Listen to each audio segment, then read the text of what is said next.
Hmm.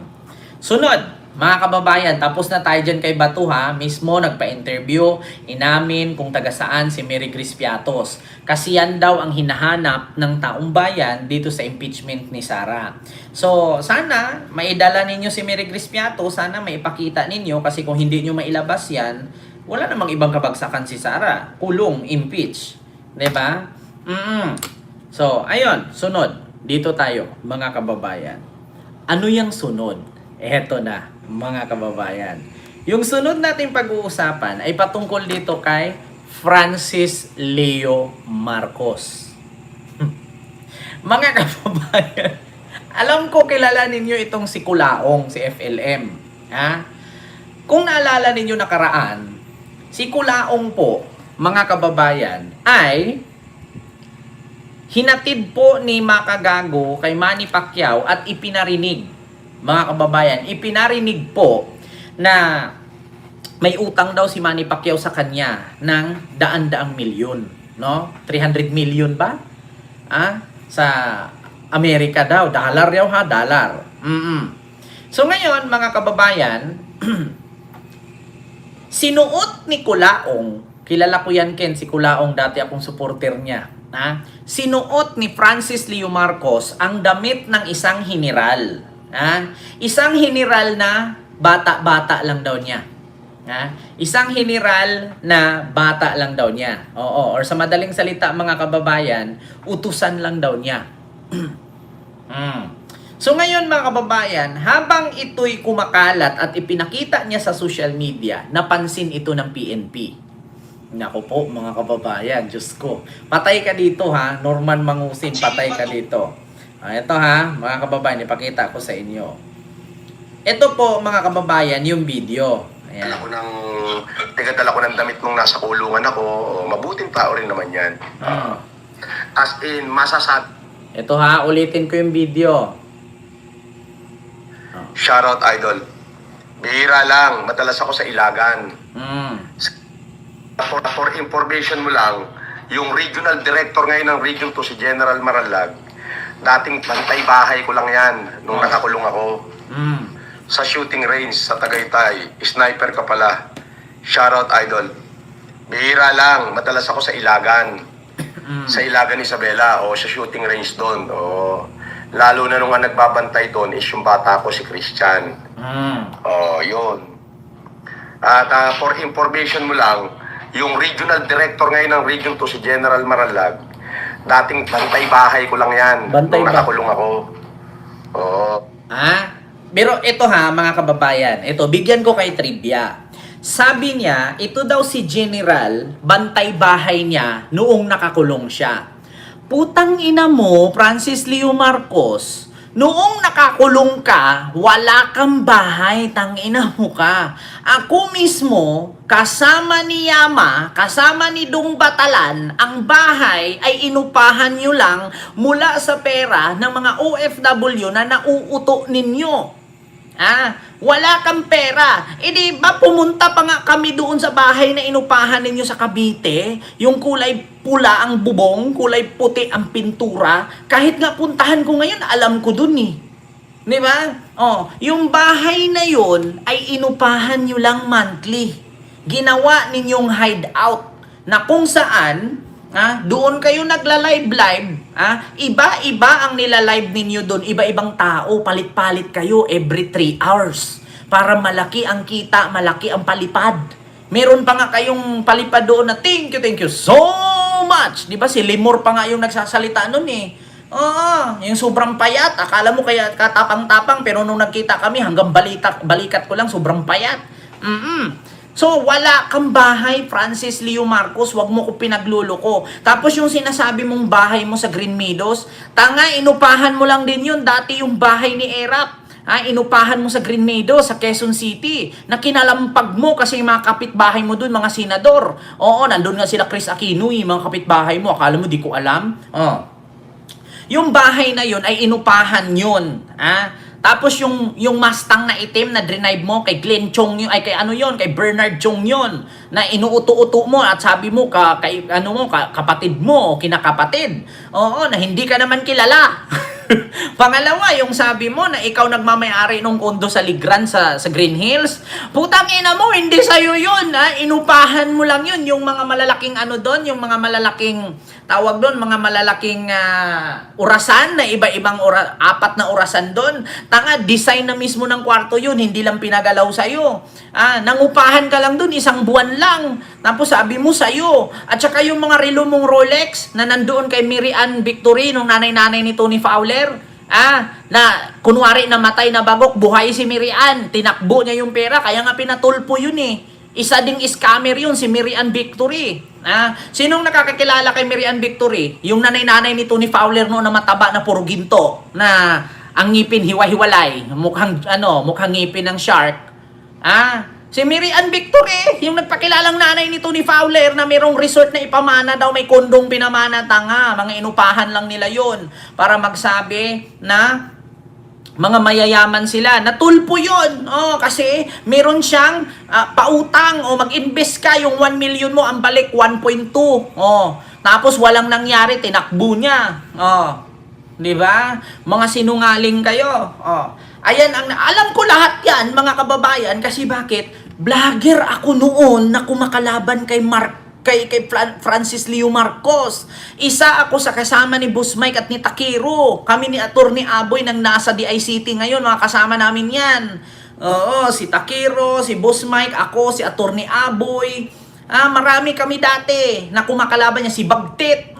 Yan yung mga kasama namin yan. Akala niyo, tapos si Yulin Marcos, yung nagkaso sa kanya, na pinadampot siya ng NBI. Si Sir Ber Villanueva. Alam ni Sir Ber Villanueva yan kasi supporter yan ni FLM noon eh. Diba? Si Food Genius. UTW, United Talino Warriors ang tawag dun sa grupo namin. Kaya, apakasinungaling mo, FLM. Magbago ka na. Magbago ka ng FLM. Kung alam mo lang kung paano ninyo hinukus-pokus yung apelyido mo para maging FLM ka. Nagpalit registered ka sa pamamagitan ni Attorney Johnny.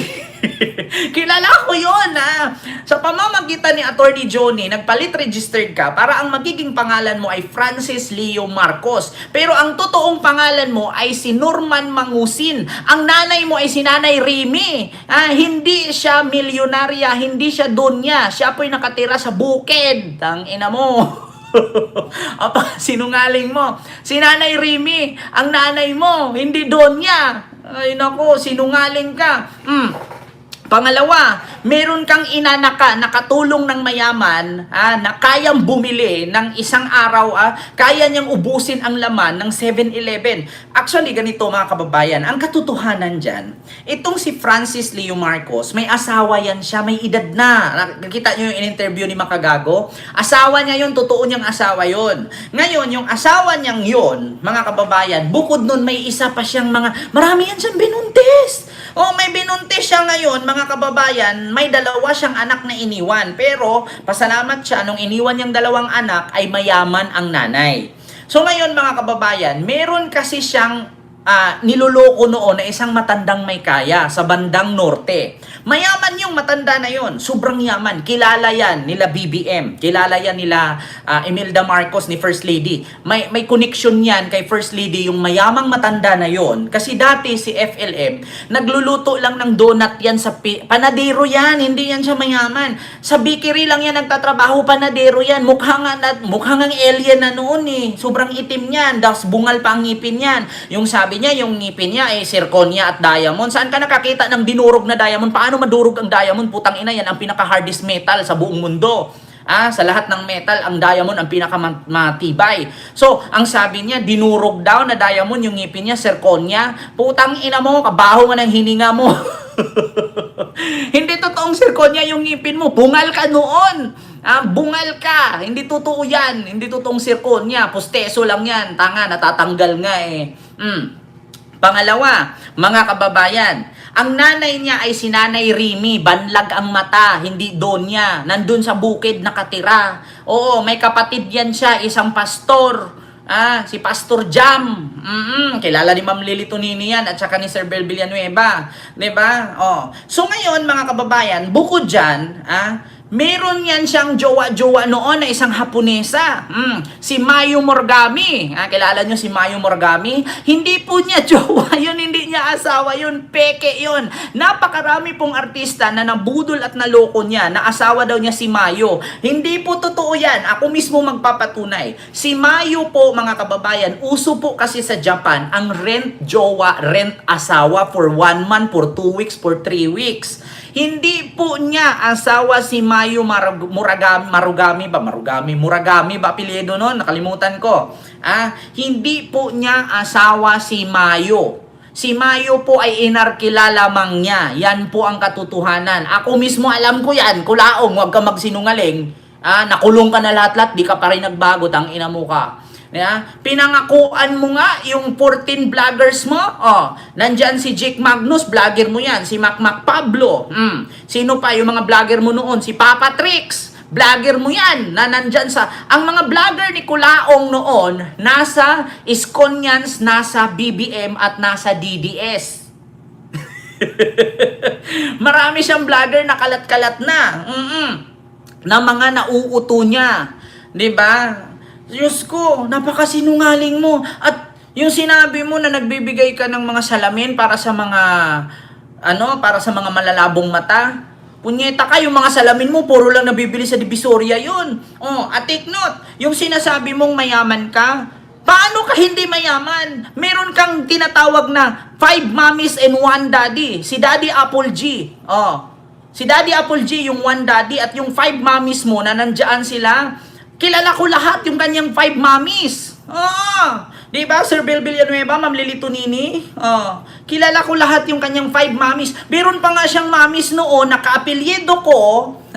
Si Mami, hindi ko nakabasa, Garcia. Si Mami Garcia, nagbenta ng bag na Louis Vuitton na halagang 300,000 para lang mabigay dyan sa charity mo na bigas. Mamimigay ka ng bigas, pukinang ina mo ka, tapos nagbayad ka ng isang truck na bigas.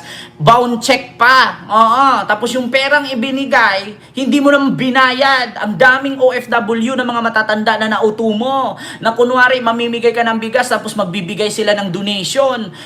Di ba sinilip nga kayo noon sa Security Exchange and Commission kung meron ba kayong pondo para may karapatan kayong mag-charity? At sinabi mo sa sarili mo, philanthropist ka? Hindi ka naman totoong philanthropist. Paano ka naging philanthropist? Wala kang business. Pumunta ka pa ng Amerika, sabi mo may yate ka, may kalupaan ka dun. Paano ka nagkaroon ng kalupaan at yate sa Amerika? Hindi ka naman American citizen. Diba? Ang dami niyang nabudol. Biruin nyo, meron pa siyang mga pinapuntang grupo dati. Pinaakyat niya dun sa bundok sa may Isabela. Lahat daw nakikita sa kanya. Tapos niloloko niya yung mga OFW. Sabi niya, magbigay kayo kung gusto nyo mag-invest. Kasi meron siyang factory ng paggawaan ng yung garments. Totoo yan. Putang ina, sinungaling ka, Francis Leo Marcos o Norman Mangusin. Napakasinungaling mo. Grabe ka. Naku, sa totoo lang mga kababayan, grabe pong pakasinungaling yan. Pasalamat ka. Hindi ako na-interview ni Makagago. Pag ako na-interview ni Makagago, iiyak ka. Sabi ko sa'yo, iiyak ka sa akin. Hindi yan. Mga kababayan na nanonood sa akin, mga kababayan, yes, tanda ko yan, nag-ingay yan namigay ng bigas sa Los Baños, Laguna, truck na bigas ang pinadala. Putang lahat yan kasinungalingan, mga kababayan. Grabe yan. Tapos meron pa yan siyang sinabi noon na, magsunugan tayo ng pera. Magsunugan tayo ng pera. Abo na lang yung ngipin at buto ninyo, yung pera ko hindi pa nauubos. Putang ina. Lahat ng sinasabi ko totoo yan. Kasi naging vlogger ako na kumakalaban sa kanya noon. Sinasamahan ko pa nga yung mga, tumakbo pa nga senador yan sumama pa nga ako sa karaban yan. Kasi ang mga OFW na namimigay ng pera sa kanya, gusto kong ma-educate kasi nga nililin lang niya. Kaya ngayon, sumama ako at sumuporta pa nga ako sa kanya kasi tumakbo siyang senador. Kasi nga, ang sabi, kapag nanalo siya, tutulong siya. Eh, sige, sumama ako nun. Sumama ako. Nung hindi pa ako nun, tawag dito, kumbaga nakulong na siya, tapos bumuo sila ng grupo na hindi na si FLM ang leader. Iba na. Kasi mga kababayan, nagpaplano kasi ang grupo niya ng kudita.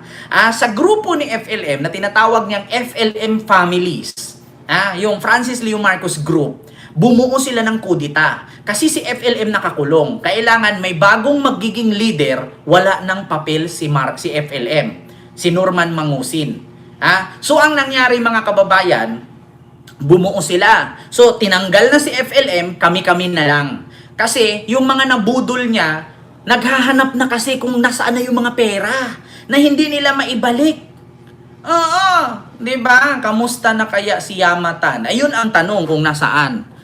Kung nasaan si Yama. Actually, kausap ko lang si Yama. Hanapin ko dito sa messenger ko. Kausap ko lang si Yama, mga kababayan.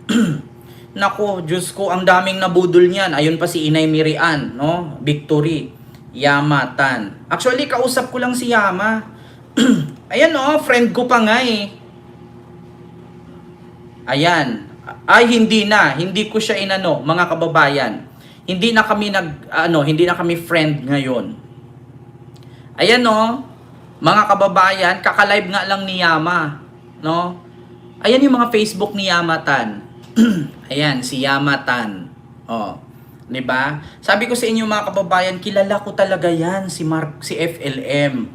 Meron pa yang sikreto si FLM kung bakit alam ko lahat ng kilos niyan. Hindi ko pwedeng sabihin, mapagalitan ako ni Boss Mike. Kung bakit alam namin ang background ni Francis Leo Marcos, ito ang hindi pwedeng sabihin na pinaka-confidential na ayaw ni Boss Mike sabihin sa iba. Di ko sure kung nasabi ni Boss Mike Cervera yan kung bakit namin siya kilala at bakit marami kaming alam sa background niya. Kasi meron siyang inanakan, hindi ko na pwedeng sabihin, confidential yun.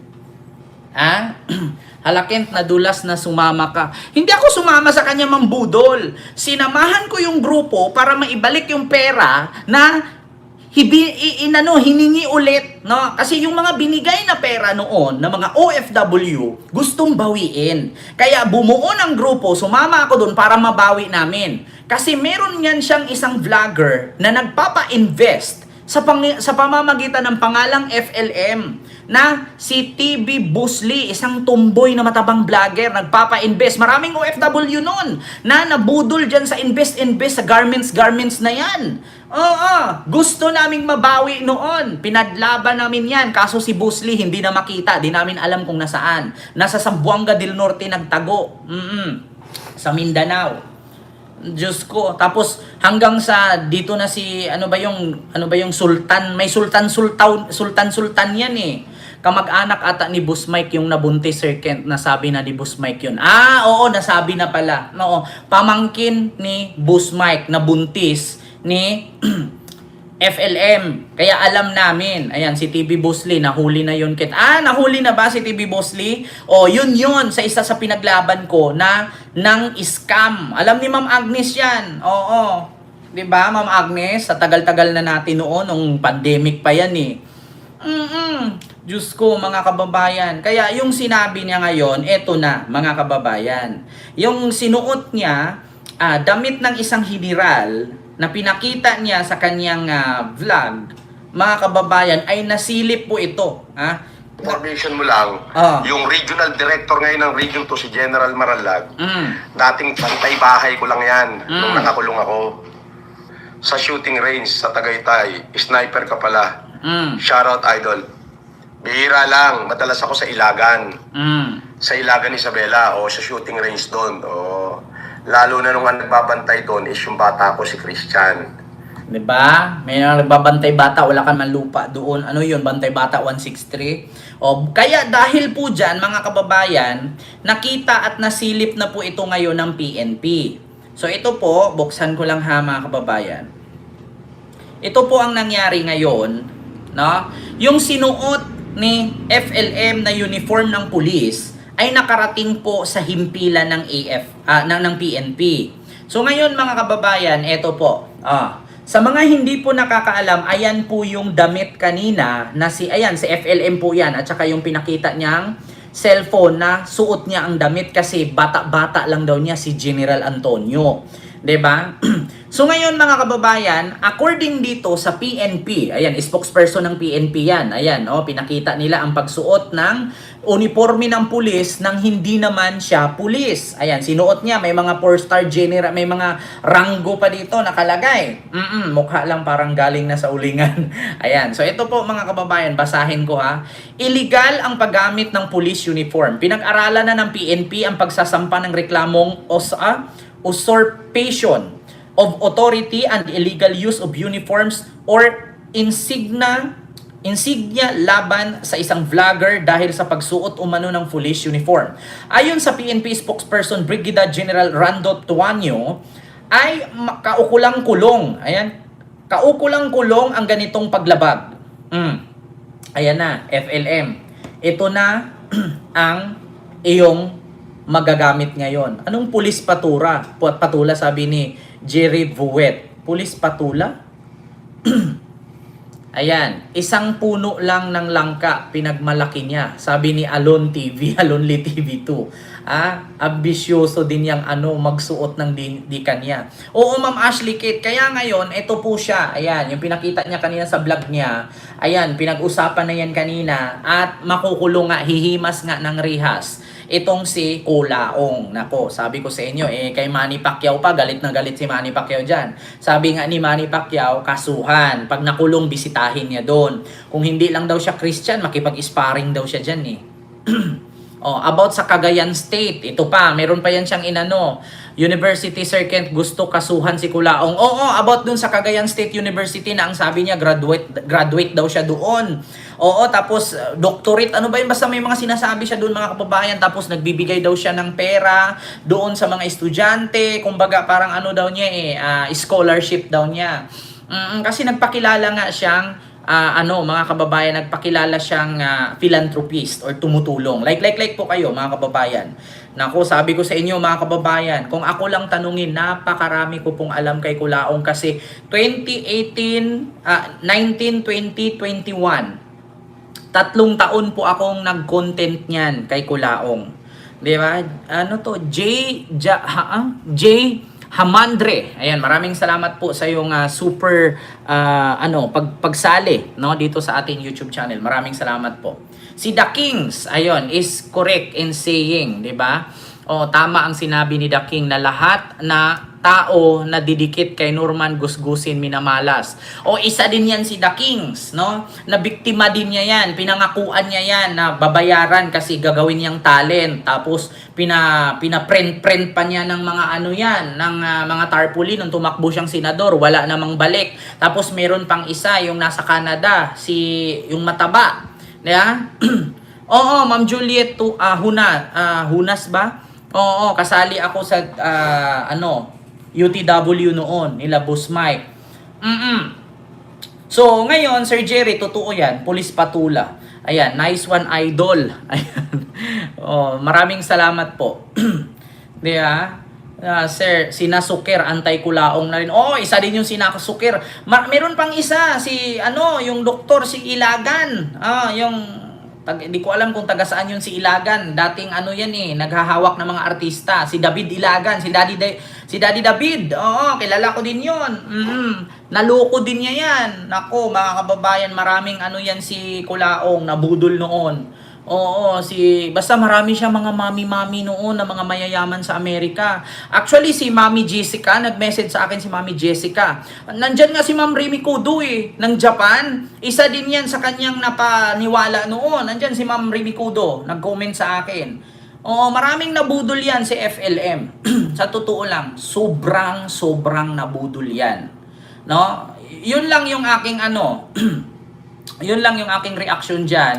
Sana hihimas ng rehas ulit yan. Nakatakas, nakalaya lang kasi yan mga kababayan. Di ko din sure kung bakit siya nakalaya dun sa kanyang kasong estafa at human trafficking. Na kung saan mga kababayan, ang kaso niyang human trafficking ay nagpapadala po siya ng mga kababaihan sa Cyprus. Ganito po kasi ang style ni FLM noon mga kababayan, kung bakit siya nakasuhan ng Kent, ngayon Kent, sino si Princess? Sino si Princess? News now Kent, who is Princess? Ah, si Princess, yun ba yung ano, yung connection sa customs? Ah, yun ba yun si Princess? Yung lahat ng ano, katiwalian at smuggling sa customs dumadaan sa kanya, si Princess? Oo, yung nagparitoke. Oo, ayan, Ma'am Ira Kanzawa. Ayan, friend ko po si Ate Rimi Kudo, di ba? Oh, Ma'am Ira, sa mga nasa Japan. Kilala nyo yan, si Kulaong. Diyos ko. Kaya sa totoo lang mga kababayan, ang style kasi ni Kulaong noon, 'di ba may mga kababaihan, mga bata, yung halimbawa, yung 'di ba sa probinsya diyan sa bandang norte, sa Isabela, sa Cagayan Valley, 'di ba maraming mga nasa probinsya na gustong makapag-abroad, gustong makapunta ng Maynila para maiahon sa kahirapan ang buhay. Yung iba hindi na nakapag-aral, yung iba hanggang grade 6 lang, hindi na makapagpatuloy sa pag-aral kasi mahirap nga sa probinsya. Ang ginawa niya, nire-recruit niya. Ngayon, pag na-recruit niya yan, madala niya sa Maynila, kunwari ang ipaalam niya doon sa mga nanay sa probinsya ay mag-abroad. Pero pagdating sa abroad ay gawing sex slave. Dinadala sa Cyprus itong mga kababaihan na gagawin niya, ibebenta niya sa mga Arabo or kung ano-anong mga lahi para gawing sex slave. Oo, yun po yung kaso niya na human trafficking kay FLM. No, marami po siyang nabiktima ng mga kababaihan diyan sa may bandang norte na hindi nakapag-aral tapos sa sobrang hirap pinapangakuhan niya yung magulang. Halimbawa, bibigyan niya 100,000. O ito, 100,000 nay. Yung anak mo, dadalhin ko sa ibang bansa, patrabahuin ko doon. O, ang trabaho niya waitress. Yung isa naman tagalinis sa hotel. Pero pagdating doon, mga kababayan ay sex slave. 'Di ba? Sex slave. Ang nangyayari, mga kababayan. Isa yan sa mga kaso na human trafficking sa Cyprus. Alam niyo FLM yan, kaso niya yan noon eh. Oo. Kaya nga sabi ko sa inyo, kung sa mga nagtatanong, sino ba si Jeffrey Epstein? Si Jeffrey Epstein, isa din yan sa child abuser na nagbayad ng troll dito sa Pilipinas para linisin ang kanyang pangalan at sabihing milyonaryo siya, philanthropy siya, which is totoo naman. Millionaire siya, philanthropy siya. Pero si FLM ang example ng Jeffrey Epstein 2.0 Filipino version. Napakasinungaling yan. Ni FLM. Yan yung tinatawag na Jeffrey Epstein 2.0 Filipino version. Mukhang kanal. Diba? Kaya alam nyo na mga kababayan. Kilala ko yan. Diyos ko, sino bang hindi nakakilala niyan? Tapos yung mga bodyguard niya ngayon, Diyos ko, ewan ko kung nasaan. Kibuloy Junior pala, sabi ni. Paano siya nagpapalit ng name niya? Ganon lang kadali. Hindi po, nagpalit siya ng name, nagpalit registered nga siya. Hindi ko alam kung bakit nagawa nila yon na maging Marcos siya. Meron pa nga siyang bit-bit na gold noon mga kababayan na Sumatra tas peke. Tapos dati ang ginawa niya, yung pera niya balde-balde, mali-maleta. Pero yung ilalim noon karton. Yung mga pera niya na kunwari dollar nakalagay pero tag $2, $1 na papel yun. Pinapatong-patong niya. Pero yung ilalim noon karton para sabihin niya umaapaw yung pera niyang dolyar. Oo, maloko yan eh. Kung ano-ano nga pinagsasabi niyan. Tapos dumikit siya kay First Lady Imelda Marcos. Si Lisa. May utang pa sa akin yan si Lisa. Totoo yan mga kababayan. Sabi niya, si Lisa, si Bongbong, sa akin pa nang utang yan. Walang mga pera yung mga yan. Nasa akin ang kayamanan ng mga Marcos. Yung ginto ni Italiano na sa akin pinapamana. Anak ako ni Marcos, kapatid ko si Aimee. Ang pumirma sa birth certificate ko ay si Pacifico Marcos. Totoo lahat yan mga kababayan. Totoo lahat yan, kapatid daw niya si Bongbong at si Aimee. Sabi ko nga noon, paano nagkaroon ng anak si Ferdinand Marcos Sr. na mukhang kabayo man ang Kulaong na yan? Namigay ng bigas. Totoo ba yun? Totoo yun. Pero yung perang ipinamigay niya, hindi galing sa kanya, galing sa mga OFW yun. May pa-picture-picture pa yan kay Imelda. Totoo yan. Tapos may pa-picture pa yan kay PBBM. Alam nyo naman na si PBBM, si Imelda, hindi naman yung tumatanggi. Tsaka, nung pumunta siya doon kay First Lady Imelda Marcos sa Batak, sa Ilocos, Si First Lady kasi, mahilig yan tumanggap ng bisita doon kasi open nga yung bahay nila nung time na yon. So pupunta siya doon, magpakilalang mayaman, kakilala ko to. Tapos marami yan siyang mga artistang naloko, mga kababayan. Yan si FLM, maraming artistang naloko yan. Oo, isa na dyan si Roy Binson yata, naloko. Sino pa yung mga artista nun? Si Neil Arce, ang asawa ni Angel Locsin, naloko niya rin yan. Oo. Nako, may utang nga si Manggak eh. Oo, si Rez Cortez. Oo, naloko din niya yan. Nako, marami mga kababayan. Kasi may mga palabas pa nga yan siya. Naggawa ng palabas yan noon eh. Mga kababayan, si Dindo Arroyo, ayan, Japanese asawa niya, di ba? Nako, si Mayu Murakami ba yon? Hindi po yun totoong asawa, mga kababayan. Ano lang po yun, nire-rent niya. Rent jowa lang po yun. Hindi niya asawa yun, nire-rent lang niya. Di ba?